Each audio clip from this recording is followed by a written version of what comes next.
Liverpool 0, Nottingham Forest 1. Arne Slot tastes defeat for the first time as the new Liverpool head coach. Hey guys, welcome to the channel. Welcome to another video. Yes, this is the not so instant match reaction to Liverpool's defeat at Anfield yesterday to Nottingham Forest. Callum Hudson-Odoi was the difference maker on the day, scoring the only goal of the game as Arne Slot and Liverpool tasted defeat for the first time this season and for the first time as the Dutchman in charge of the Reds. A dreadful result, an embarrassing result, frustrating, all of those sort of aggressive words all bundled into one in that performance and result yesterday. And although I wasn't able to do it instantly right after the game yesterday, this is going to be my reaction to the defeat. Before we get into all of that, though, I would like to remind you all to please like the video and also subscribe if you're new. Both things are always and very greatly appreciated. Get involved in the comment section as well. Use and abuse that comment section, people.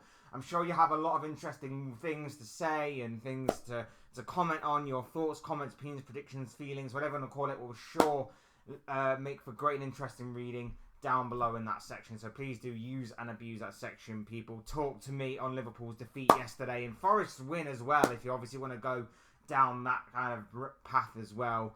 I'm sure it'd be great to hear from you all. Thank you again for all of your continued support. But without further ado, let's get on with the video. Let's get on with talking about Forest's 1-0 win over Liverpool yesterday. Liverpool's first defeat of the Premier League season. First and foremost, congratulations to Nottingham Forest. A fantastic win for Forest yesterday, and they've had a really good start to the season. They are unbeaten so far in this campaign. They've probably done more than what a lot of people were expecting them in the opening few games of the season. I don't think many people were predicting them to get any kind of result against Liverpool yesterday. I certainly weren't. And yet here we are talking about a 1-0 win in favour of Nuno Espirito Santo's side in what was a day yesterday of shocks. I guess you could say that. Not many people probably expected Brighton to drop points against Ipswich. Not many people probably predicted Chelsea to beat Bournemouth. And probably, again, another big shock in Man United beating Southampton. But all of those things happened. And the biggest shock of them all yesterday was, of course, Forest beating Liverpool by a single goal to nil. I take nothing away from the Forest performance. Whatsoever. They went in there with a game plan. They executed it to perfection. And Liverpool didn't adapt. They weren't flexible enough. They didn't arrive to the occasion. And ultimately, they got brought down to Forest level and Forest beat them. Forest, like I say, executed their game plan really, really well. And the more that time wore on, the more frustrated we became, the more lackluster and lethargic we became. We ran out of steam. We ran out of creativity as the game wore on because we had our chances. And believe me, we had enough in that first half to get the job done and dusted inside the opening 45 minutes. But we just didn't take them. Whether it be through McAllister, whether it be through Diogo Jota, whether it be through Luis Diaz, we had enough about us to go and get the job done in that first half. And it wouldn't have been the best of performances, but when you have an international break, that sort of stops the momentum. You just want to get across that finish line. And that is exactly what we should have done in this game, but we didn't. And Forest took brilliant advantage of that. Like I say, they went in there with a game plan, executed it perfectly, brought us down to their level, and then beat us like that. Nothing against Forest whatsoever. They had a game plan that was set up to be resolute and strong and disciplined defensively, and we just had no answer to break them down. The first half, like I say, we created a number of opportunities. We couldn't take them. Luis Diaz was a little bit unlucky to hit the post. Sells, the goalkeeper, made a couple of cracking saves from the likes of Jota and from the likes of McAllister. But other than that, after that opening 45 minutes, we had nothing. We had absolutely nothing. And the longer the game wore on, the more out of steam we looked. Even our substitutions were so dreadful. They didn't do anything. They didn't impact the game in a positive way whatsoever for the Reds. it was dreadful. And the longer that wore on, the longer, obviously, Forest grew more and more in confidence. And you could see that right from the off. And they started to get a bit more joy as the second half wore on. Hudson-Odoi had an opportunity before he actually scored. Then he scores. Alanga then has an opportunity to properly kill the game off, which was a decent save from Alisson Becker. It was just a complete train wreck of a performance from Liverpool. Like, don't get me wrong, I don't necessarily think certain individuals played too badly, but the overall team just didn't work together. It didn't click. There was nothing there that suggested we were getting back into the game at 1-0. There was nothing there that suggested, especially as the game wore on, that we were going to break the deadlock. It just seemed like we were going through the motions and we were like, you know what, let's just get out of it with a point. We haven't played well today. And then ultimately that backfired because we ended up losing the game in its entirety. And that is completely unacceptable. You cannot be losing a game to a team like Nottingham Forest. With all due respect to Forest, no one was expecting them to turn up and win in that game.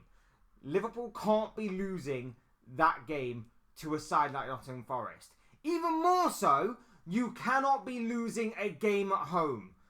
One of the bedrocks of Jurgen Klopp's reign as manager was the home record, was phenomenal. And yet, we have fallen at the first real hurdle of this season. We had a fantastic start. 3 wins out of 3 clean sheets.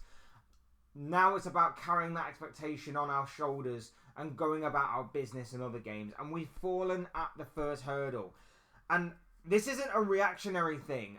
I've mentioned, as have a lot of Liverpool fans to be fair, I've mentioned and I've hinted at the issues that we saw in that game yesterday, even in the victories that we picked up against the likes of Ipswich, Brentford, Manchester United.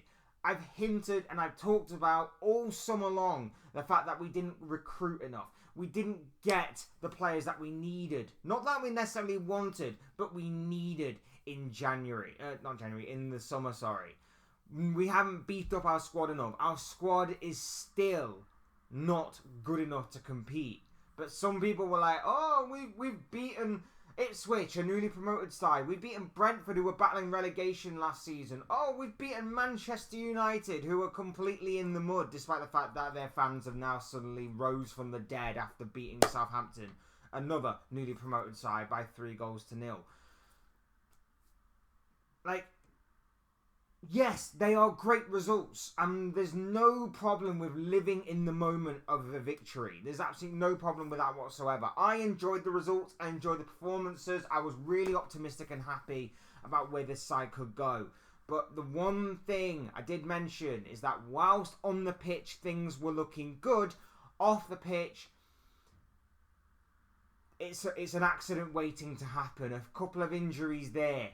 A bad performance here and there. Mo Salah was completely anonymous yesterday. Not the worst player on the pitch. That reward probably goes to Dominic Szoboszlai. But even so, Mo Salah was completely anonymous yesterday. Trent didn't have his best game. You know, Diaz, a little bit off the pace yesterday, even though he was very close to, obviously, to opening the scoring in the first half. He was very unlucky. I appreciate the work rate and I appreciate the effort, but you know, a little bit off the pace yesterday. Alisson, probably our best player on the pitch. Van Dijk and Konate don't think had too bad of a game, in all honesty. And Gravenberch. This is not on Gravenberch, even though like he's had a fantastic start to the season and a lot of expectation again is riding on his shoulders given the new position and everything. At least he was okay today. McAllister I thought was okay, but the rest, Robertson, poor. Trent, poor. Szoboszlai, abysmal. Salah, non-existent. Jota had like one effort in the first half. Other than that, had very little throughout the entirety of the game. Like, just dreadful. And although the players like Salah have a little bit of credit in the bank, we still have expectations of them to still perform at a certain level. They didn't yesterday. And I'm tempted to just say, this could just be a one-off. This could just be a one-off game.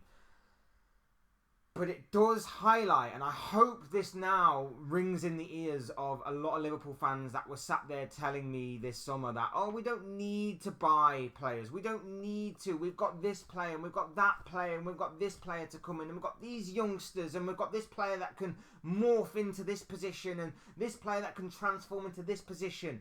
I hope this now brings everybody aware. This is the reality check that we needed. This is the knock back down to earth that Liverpool fans that were getting too ahead of themselves over the international break needed.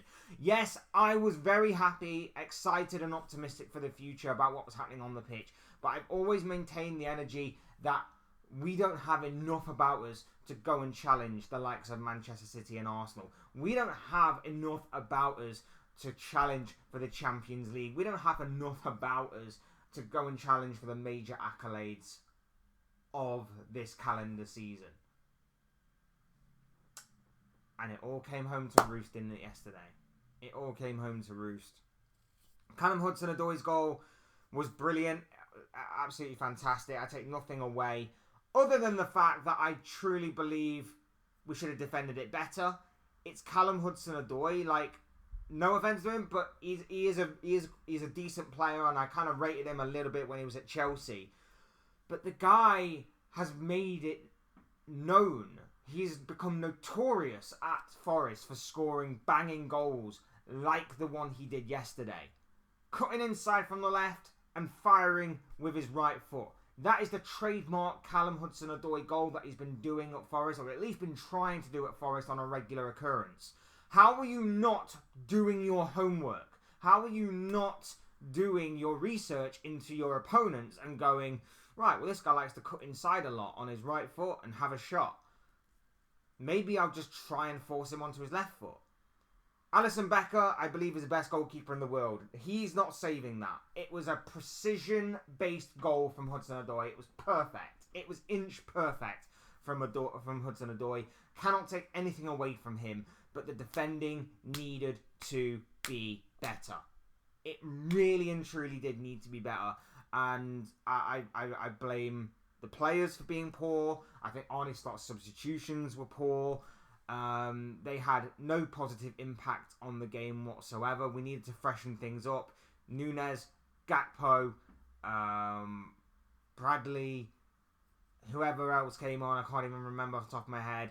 Just no impact on the game whatsoever. Tsimikas, no impact on the game whatsoever in a positive way. Frustrating, annoying, just abysmal all around. Just absolutely abysmal all the way around. From manager to players, it was just shocking. But the hope is that we get better from this. The hope is that we improve on this. The hope is that we learn a lot more about ourselves, where we are under Arne Slot, from the players' perspective, more so than the fans. And we can go again when the Champions League rolls around this week, when, of course, we're back in Premier League action. And the hope is that they will redeem themselves from this embarrassing defeat at the hands of Nottingham Forest. From the fans' point of view, I hope this does wake some of you up. I hope this does sort of say to you all that maybe we were right in the fact that we needed more players in the summer. Maybe we were right in the fact that our squad depth isn't deep enough. Maybe it was right in the fact that, you know, maybe the personnel's there, but the quality isn't. And it's a case of quantity over quality. And, you know, even that's dwindling. I think the irony of yesterday was, I think, whilst it may have been crying out for a Harvey Elliott, conveniently, he's obviously not going to be there for a few weeks.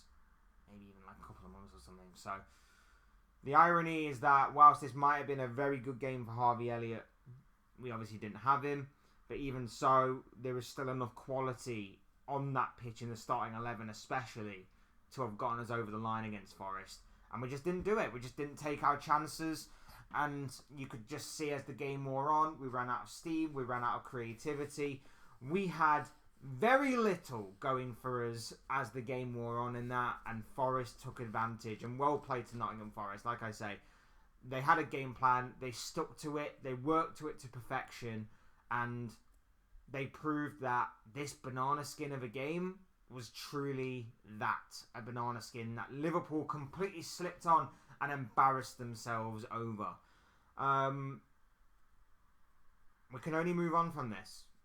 We can only move on from this. But yes, the hope is that some of you are now aware and more awake and alert to the problems that Liverpool are facing, both in terms of squad personnel and in terms of our backroom. I'm not reactionary before anyone says it. I'm not saying this because we lost. I have genuinely been saying this all summer long. And I even said this when we won our opening 3 games of the season. I even said that whilst it's great and everybody's performing well, Gravenberch isn't a DM. He's, his tools and his arsenal are set for moving further forward. We needed a DM. Maybe even Gravenberch in a more advanced role could have actually helped us in that game. Salah had an off day. No one really to pick up on that, if there is. The pressure and the hope is that Chiesa can when he's match fit to do so. Maybe we'll see him this week. Who knows? But yeah. When our players are not performing at their high expectations, Liverpool crumbled. And the first real test of the season, we crumbled. And it makes it even worse that it was at home. But we have to move on with what we've got. Our club has put us in that position. We have once again, as I said at the beginning of the season, not prepared to fail, but failed to prepare fully. And this is where we're at now. This is where we are at now. So we move on from this. We take the L. We take the L on the chin. We're going to get bantered by rival fans for at least the next few days. And then we'll see where things lie beyond that point. But it's a loss. Nottingham Forest, congratulations. Fair play. Great start to the season by your team. But for Liverpool, an embarrassing defeat. An embarrassing loss. And it's going to sting for at least a few more days to come until we have the opportunity to put it right. But we'll see where things lie, like I say. Those are your thoughts, comments, opinions, predictions, feelings, whatever you want to call it, of this guy. I want to know what you guys think. What do you make of Liverpool in that performance against Nottingham Forest? What do you make of the defeat that Liverpool suffered at the hands of Nuno Espirito Santo's side? I'd love to know your thoughts, comments, opinions, predictions, feelings. Whatever you want to call it, that'll make for great and interesting reading, I'm sure, down below in that comment section. I'm sure they'll make for great and interesting reading, so please do use and abuse that section, people. Otherwise, hit the like button on the way up if you enjoy the video. Subscribe if you are new. Both things are always and forever greatly appreciated. Thank you all once again for your continued support. Really is very much appreciated. Otherwise, I've been Fletch. This has been another Fletch Talks video. Thank you everyone for watching and listening. Taking time out of your day to see me rant and rave about Liverpool and their loss to Nottingham Forest yesterday. And yeah, I will see and speak with you all again soon in another video or live stream or whatever it may be. Cheers guys, thanks everyone for watching. Take care, enjoy the rest of your day. Speak to you again very soon.